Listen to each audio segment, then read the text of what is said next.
Здравствуйте, меня зовут Виктор Борисов, я краевед. Я представляю вам историю Нюрбы, экскурсию в рамках культурного десанта фестиваля «Якутия миру». Нюрба была заселена по преданиям 17 века. Об этом есть много преданий. Эти предания собирал Гавриил Ксенофонтов, известный ученый, этнограф, который имеет замечательные монографии Уран-Кайсакалар. Он собрал сборник преданий Эль-Ляяда, где зафиксированы предания про Нюрбакан, который приехал с Эркянь, долины Эркяни вместе с сыновьями после смерти мужа. И здесь они обосновались, и от них идет по преданиям род нюрбинцев. Как раз монографии Уран-Кайсакалар, Гавриил Ксенофонтов все это прекрасно обрисовал. Итак, Николай Тарасович Степанов, именем которого есть музей в селе Чапанда. Он тоже собирал много преданий о Нюрбакан, о предках бордонцев, которые тоже здесь являются одним из таких больших родов в Нюрбинском районе. Николай Тарасович Степанов свои предания собрал и их издал доктор филологических наук Василий Васильевич Илларионов. Называется работа «Нюрбакан Утёрдара», то есть потомки Нюрбакан. Мы стоим возле памятника Степану Васильеву, который был известным большевиком, одним из основателей якутской советской автономии. Его учителем является Сергей Орджоникидзе, таким идейным учителем, и Емельян Ярославский, и Григорий Петровский. В доме Емельяна Ярославского, который работал заведующим музея в Якутске, они собирались, делали тайные студенческие такие сходки, хотя наружу это было как студенческая вечеринка, но они там учились большевизму, социал-демократическим идеям. Фотография, где представлен Степан Васильев вместе со своими друзьями Максимом Аммосовым, Исидором Бараховым, Калинин сидит, Григорий Петровский, который является одним из основателей Украинской ССР, кстати, жил в ссылке в Якутске. Рядом с Степаном Васильевым стоит Семен Николаевич Донской-младший, второй, который был первым наркомом образования. Именем Степана Васильева называется эта улица, проходящая, самое главное, в Нюрбе. Здесь, в Нюрбинском районе, есть совхоз, конезавод его имени, где выводят самых крупных лошадей якутских. Называется Мегежевская порода. Емельян Ярославский, именем которого называется музей, самый главный музей по фонду и так далее, музей Ярославского, где он работал. Они вместе все стоят в Москве, в Кремле, куда они ездили на съезд. Это первый пункт нашей экскурсии. А вообще Нюрба, она развивалась таким образом. Здесь сюда приплывали корабли торговые. Приплывали, и здесь прямо на берегу реки Вилюй бойко шла торговля. Купцы привозили свои товары. Здесь стояли склады старинные, которых сейчас нету, и на их месте сейчас строится Нюрбинский драматический театр, долгожданное здание, которое так долго ждали люди. Один из складов, который стоял здесь, а люди считают, что это склад купца Алексеева Степана Прокопьевича Багута, стоит сейчас на территории парка культуры. А сейчас идем на второй пункт нашей экскурсии, период гражданской войны. Вперед!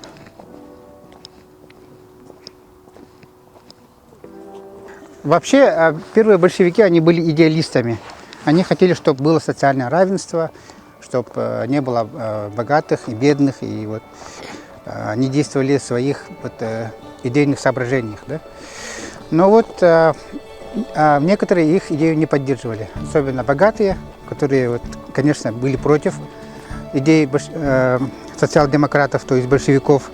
И они подняли оружие, и началась гражданская война. Да? Очень кровопролитная, долгая, и в Якутии она шла дольше всех. По всей России установилась советская власть, а в Якутии она шла.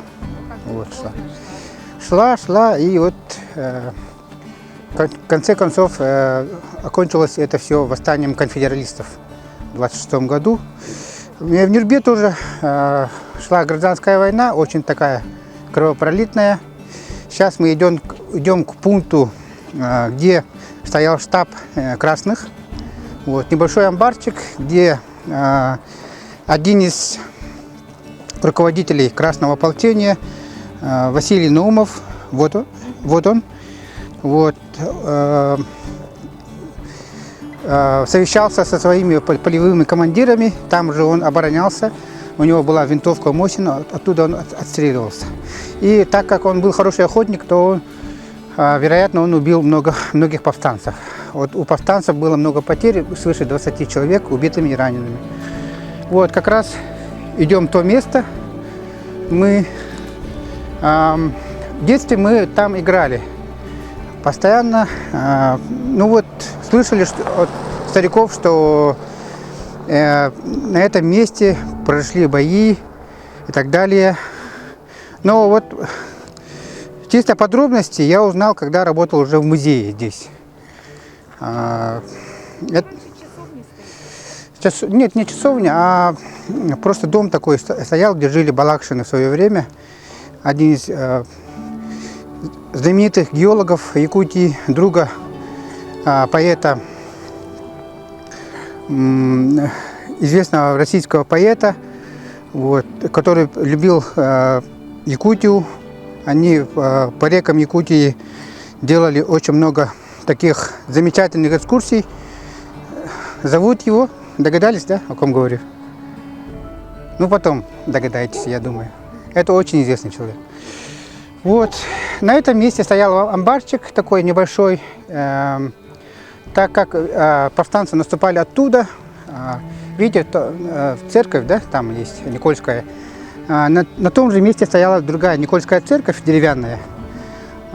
Повстанцы сделали там засаду и наступали со стороны Антоновки цепью. Они думали, что мальчишки не выдержат и побегут. А в Красном ополчении это были в основном 15-летние, 16-летние парни, то есть дети, да? Но они не побежали, они стали отстреливаться, убили их многих, а их план белых провалился, да, повстанцев.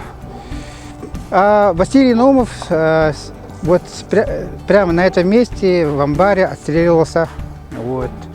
И когда он попадал в цель, говорил, еще одна собачья голова околела, вот так он говорил. Вот. Жесткий был человек, конечно. Но время было такое, что поделаешь. Если не убьют, повстанцы тоже были жестокие люди. Они ревкомовцев убивали.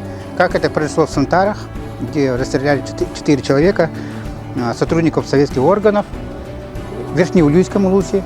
Вот, да? И если бы без боя сдали Нюрбу, произошло то же самое, расстреляли бы этих ревкомовцев. И вот, но вот красных было мало, их было более 40 человек, а повстанцев 300. Поэтому Нюрба держала в осаде 5 дней. Вот. Вокруг деревни прорыли окопы, и в этих окопах лежали красные и отстреливались. Но вот благо в складах Нюрбы, которые хотели повстанцы захватить, было много пороха, свинца, было много льда питьевого, да, питьевая вода была, то есть было масло, мясо и так далее. То есть недостатка в этом люди не имели, которые осажденные. Но все-таки на 5-й день они запросили помощь, отправили человека.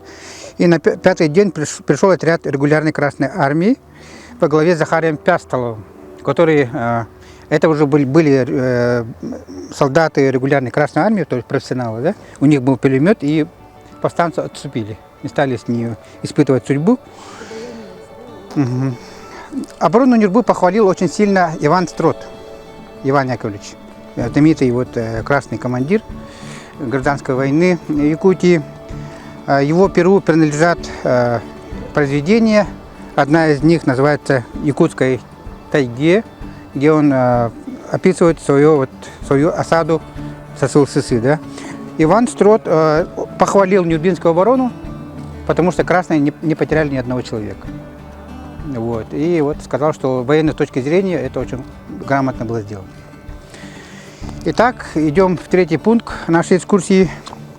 Уже начинаются 30-е годы и 40-е годы Великой Отечественной войны. Мы продвигаемся по улице Октябрьская в сторону берега. Где-то здесь, стоял дом, в котором проживали Жирковы. Жирков Самуил был улусным писцом, чиновником. Его дочь Дора Самуиловна Жиркова стала первой революционеркой, большевичкой из якутских женщин. Она училась в Якутске, и Аюнский, Амосов и Барахов были ее закадычные друзья. Когда случилась революция, она приехала вместе с Бараховым здесь устанавливать советскую власть. Проходим мы бюст Степана Прокопьевича Алексеева, Багут, купца, который является одним из главных меценатов, являлся, и школа в Степанде называется его именем. В этом доме в ссылке жил известный якутский националист Владислав Черновол, который был отправлен в ссылку в 80-х годах. И когда он оттуда съехал, поехал обратно в Украину, на крыше этого дома нашли провода. То есть его прослушивали сотрудники КГБ. Да? А до этого, в 70-х годах, здесь в Нюрбе побывал в ссылке ученик великого академика Сахарова, который придумал водородную бомбу, Андрей Твердохлебов. Но он жил в ссылке не здесь, а в селе Нюрбачан, в 20 километрах отсюда, получается. То есть в советское время здесь тоже была ссылка. И, кстати, академик Сахаров к нему приезжал вместе с женой, инкогнито.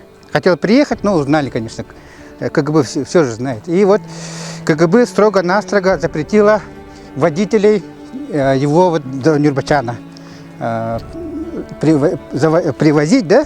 Сказали, этого старика не брать ни в коем случае. И он пешком, бедный, добирался до Нюрбачана вместе со своей женой.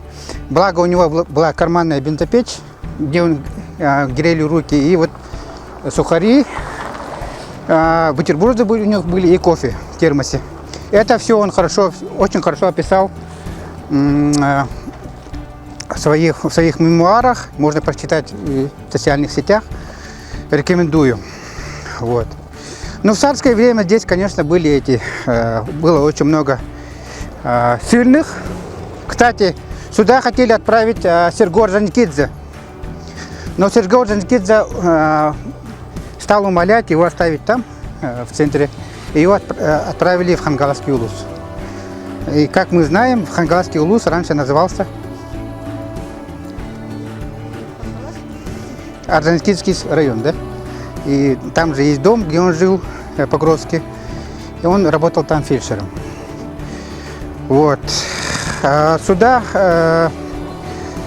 в царское время отправили известного бунтаря Манчары. Он жил в Мальжигарском, ныне Мальжигарском наследии, тогда был Бордонский наслед. Там он и похоронен. Манчару раскапывали 2 раза археологи. Первый раз в 1945 году археолог Ионова, дочь знаменитого сильного Ионова, который учительствовал в Татинском улусе. И она изучила Манчары, обрисовала ее и закопала обратно, рекультивировала. Поставила там палочку, чтобы был след, да, о том, что она это раскапывала. В 1971 году Манчары раскопали снова. Раскопал его на этот раз известный археолог, один из первых профессиональных археологов якутских, Иван Васильевич Константинов. Он раскопал Манчары и увез его череп с собой в Ленинград, где из его черепа слепили и сделали его вот наружный вид. И говорят, что вот в Москве, по-моему, Лена, вы говорили же, да? В Москве находится его череп. Потому что по тогдашним вот, методу Герасимова восстанавливали таким образом наружный вид древних людей. Например, Ивана Грозного, Тамерлана, да? Сейчас восстанавливают на компьютере, а тогда вот только вот таким образом папье-маше делали, да? Череп лепили и вылепили облик Манчара. Ну вот Манчара был легендарный человек, а в Нюрбе он жил хорошо, потому что ему дали землю, у него нашлась жена там, выстроили ему юрту, он наряжал свою лошадь и ездил там в Сунтарскому лусу, там Нюрбинскому, по баям ездил, рассказывал свои похождения, да?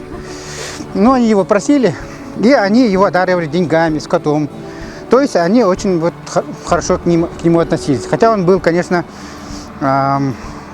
человек непростой. Вот в своей жизни он грабил баев, да? А баи его как бы, получается, здесь не очень-то вот сторонились, получается, да? Если его приглашали в гости, получается. Ну, в местности, где он жил, где он косил траву и так далее, сейчас стоит памятник, сделанный скульптором Агутоевым. Прекрасный памятник, на том же месте он и похоронен. Мы вот пришли на площадь Ленина, которая сейчас реконструируется на грантовые средства. Мы видим памятник Ленина, который стоял раньше в Якутске, на площади Ленина. Когда Нюрбинский район стал Ленинским называться, то там памятник заменили в Якутске, а этот памятник, который стоял там, привезли сюда. Вот. По этой дороге призывники колоннами приходили на этот берег. И здесь стоит монумент, отсюда я ушел на войну. Это неспроста, потому что здесь внизу есть дорога. Тех времен она там почти ее не осталось. По этой дороге они спускались вниз, и там их ждал теплоход, пароход, который возил их в Якутск, потом на фронт и так далее. Больше 2000 человек прошло этой дорогой на фронт. Вот. Большая половина из них погибла там, на фронте. Но самое вот страшное то, что здесь погибло в тылу еще больше от голода. Вот. 3600 человек. Вот, примерно. Сейчас мы пройдем в ту сторону и пройдемся до памятника, монумента амакинцам. В Якутске, вот, на улице Ярославского стоит старое заброшенное здание. Это здание реального училища, где учился Петр Хрисамович Староватов. Он родом с Алюкминска, но он очень сильно интересовался минералами разными. Его интересовали природные особенности. И он исследовал район, округ, где он жил. Да? Он жил в городе Вилюйске, вот карта нарисована его рукой. Его записи находятся сейчас в Нюрбинском музее дружбы народов. И он находил залежи угля и так далее. И вот, основываясь на его работах, вот, геологи после войны начинали искать подземные ископаемые в Вилюйском округе. Первый алмаз нашли в 1949 году в Сунтарском районе. Нашли в местности Мохсоголлох. За лето намыли более 20 алмазов вот, на реке. Это была Тунгусская экспедиция под руководством Георгия Хаймовича Фанштейна, геолога из Иркутска. Вот. Потом здесь в Нюрбе обосновалась Амакинская геологоразведочная экспедиция. И вот отсюда уходили искать алмазные трубки, вот геологи, экспедиции уходили. Первая алмазная трубка была найдена геологом Ленинградской экспедиции Ларисой Попугаевой. Вот. Ну вот, Лариса Попугаева здесь в Нюрбе была. Здесь было очень много людей, более 2000 людей прошло вот, Нюрбу. Вот, здание Нюрбинского театра, это раньше был геолог-клуб, клуб геологов. А это место, квартал назывался Амакинское. Почему Амакинское? Почему вот так называется? Потому что есть вот такая присказка, может быть, это байка просто. Но вот Николай Якутский, я читал его в одном произведении, что местное население назвало их, вот, геологи в шутку назвали свою вот, экспедицию Амакинской, потому что местное население не понимало, что ищут геологи. Да? Они говорили, вот люди, вот эти геологи ходят туда-сюда, что там ищут в лесу, непонятно, может, медведя ищут. И так назвали Амакинской экспедиции, геологи. Вот. Здесь написано «Слава всем амакинцам». Здесь прямо на этом месте стояла контора Амакинской экспедиции, офис по-современному. Вон там как раз изображение медведя. Вот. Ну и, конечно, тут изображение вертолета, палатки. Мирный начинался из палаток, да? 4 палатки всего лишь было, потом вырос город. И костра с котелком, и вот геолог, который моет, ищет полезные ископаемые.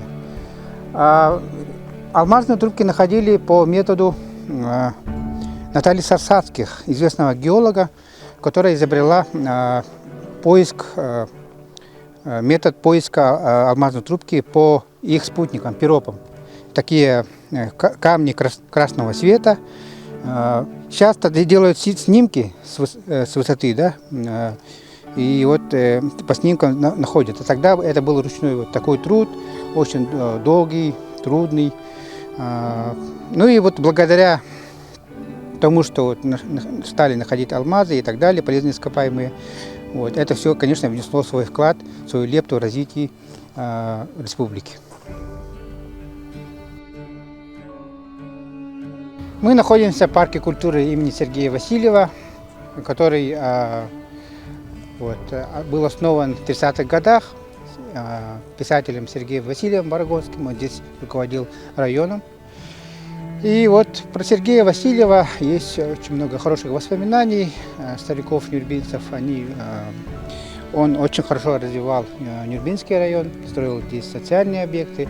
И вот основал здесь прекрасный парк, на котором сейчас располагается Площадь Победы и мемориальный комплекс, вот, посвященный также тылу, ветеранам тыла. Вот. Сергей Васильев был очень талантливый и очень руководитель и очень хороший творческий человек, писатель.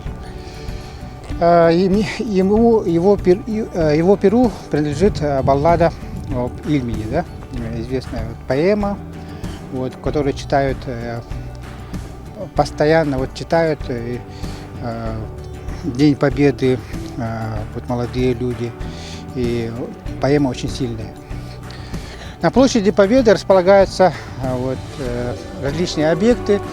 Вот объект «Звезда», монумент «Звезда», где виден силуэт солдата, который расписывается на стене Рейхстага. Расписывался на стене Рейхстага известный нюрбинец Феодосий Семенович Донской, который был известным корреспондентом и известным общественным деятелем. После того, как он расписался на стене Рейхстага, один фотокорреспондент фотографировал участок стены, где он подписался. Были мы из Якутии, Донской и вот Коннов, его друг, чуваш, с которым он прошел войну. И он стал знаменитым. Вот, его фотографию поместили вот в журнале, где он расписался. И вот Феодосий Донской внес большой вклад в социально-культурное развитие вот, Якутии после войны. К сожалению, вот, как я уже раньше говорил, в годы войны в тылу здесь, в Нюрбе и вообще по Якутии погибло очень много людей от голода, от неправильных действий местных властей. Вот. К когда в условиях военного времени законы были очень жесткие, да. Примерно больше 3500 человек людей погибло, то есть это больше, чем на фронте, где погибло больше 1000 человек.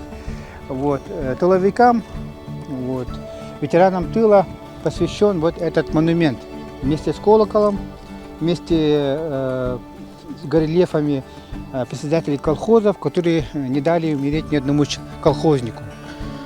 Там на этих постаментах приведены данные потери в тылу и по каждым наслегам. Почему колокол? Потому что колокол, если по нему стукнуть, он очень печально звучит, очень печально. И колокол является мемориалом, который есть такой аналогичный мемориал, например, в Хатыни, да? В белорусском Хатыни, там тоже есть колокол, и этот такой же колокол, но якутский, стоит здесь. Вот так он звучит.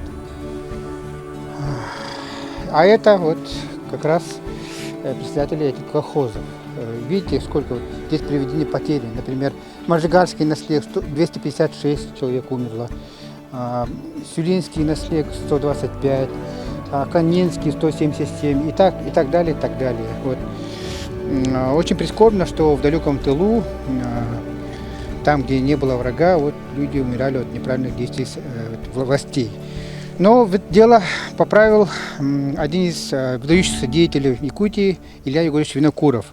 Он был заместителем председателя Совнаркома. Благодаря ему, после того, как руководство было снято, а его сделали главным, голод в Якутии прекратился. Здесь как раз есть полные потери, цифры, сколько человек погибло. На фронтах войны 1152 человека, в тылу от голода и болезни погибло 3891 человек. Идем на площадь Победы. Находимся мы на площади Победы, рядом с памятником солдату Великой Отечественной войны, солдату-победителю, располагаются такие мраморные ящики, где расположены такие небольшие емкости с землей от разных городов. От Курска, от Сталинграда, сейчас это Волгоград, от Ленинградской области, от Ржева, от Москвы. Там, где погибло большое количество якутян, да? Людей, которые отправились на фронт из Якутии. И по якутскому мировоззрению есть три понятия, три души: Боркут, Салгынкут и Якут. И когда человек умирает, по якутскому мировоззрению, Боркут, земляная душа, сливается с землей, да, становится землей. И эта акция сказала о том, что эта акция была направлена на то, чтобы люди обрели, их земляные души, Боркут, обрели покой в родном Руси, на родной земле. Да? И поэтому здесь находятся капсулы с землями от разных мест Центральной России. Да? Там, где проходили такие кровавые сражения с большими жертвами. Рядом расположены горельефы двух героев Советского Союза. Николай Николаевич Чулской был вторым из героев Советского Союза, получил вторым из якутов звание Героя Советского Союза. Он родом из села Александровка. Сейчас этого села нет, в Кочае. А также Николай Николаевич Чулской имел военное образование. Он окончил в Омске танковое училище. В 1945 году он уже командовал батальоном. И когда штурмовали Зеловские высоты, то он показал себя там очень храбро. Он повел за собой батальон, и его наградили званием Героя Советского Союза. А второй герой, он русский, он из Иркутской области, из села Черемхово. Вот очень хорошо, храбро себя повел при освобождении Украины. И когда после войны случилось вот такое непредвиденное обстоятельство, он ранил 2 людей, которые его оскорбили. Он был офицер, у него был табельный пистолет, он их выстрелами ранил. Но за это его лишили звания Героя Советского Союза, всех наград, и отправили в тюрьму. После тюрьмы он в Иркутске не остался, а приехал сюда, в Нюрбе, здесь жил, работал в аэропорту водителем. Когда он вообще не любил рассказывать о прошлом, но вот когда он проговаривал, что он был героем когда-то, да, Советского Союза, то люди не верили. Говорили, вот Колька герой, говорили. Но вот благодаря местным общественникам, в частности Тихонову, Михаилу Тихонову, который основал музей авиации в Нюрбе, звание Героя Советского Союза ему возвратили. Вот, и награду тоже. Награды его сейчас находятся в Нюрбинском музее дружбы народов. Они выставлены на экспозиции. Вот его награда. А он здесь похоронен. Вот. Здесь выбиты имена людей, которые побывали на фронте. Некоторые из них были там, остались там навсегда, некоторые вернулись обратно. И вот как раз фотография Кудряшова Николая Петровича. Вот. Кстати, есть еще одна история. Был такой смельчак Семен Сюльский, который, чтобы пойти на фронт, от Тикси до Нюрбы пешком дошел зимой на лыжах. Поехал на фронт и попал в плен, но бежал. И попал в партизанский отряд «Буревестник» и воевал до 1944 года, пока не освободили Украину. Отряд их располагался в Савранском лесу, штабировался, большой отряд был. И после того, как советские войска освободили Украину, он влился в регулярную Красную армию и освобождал города Европы, да, страны Европы. Вот такой героический был человек. Он здесь на снимке рядом со своей супругой, украинкой, которой он был вместе с подпольем. Вот сначала подполье был, потом попал в партизанский отряд. Вот такие героические люди у нас воевали. Вот и вкратце так. Сегодняшняя экскурсия в полном варианте она длится до памятника вертолета, где рассказывается об истории авиации. Все эти объекты вы можете посмотреть на платформе Easy Travel. Посмотреть, послушать, надеть наушники, прогуляться, попробовать узнать историю Нюрбы уже самим, да, получается. Экскурсия называется «История Нюрбы до наших дней». Пользуйтесь, и смотрите видео.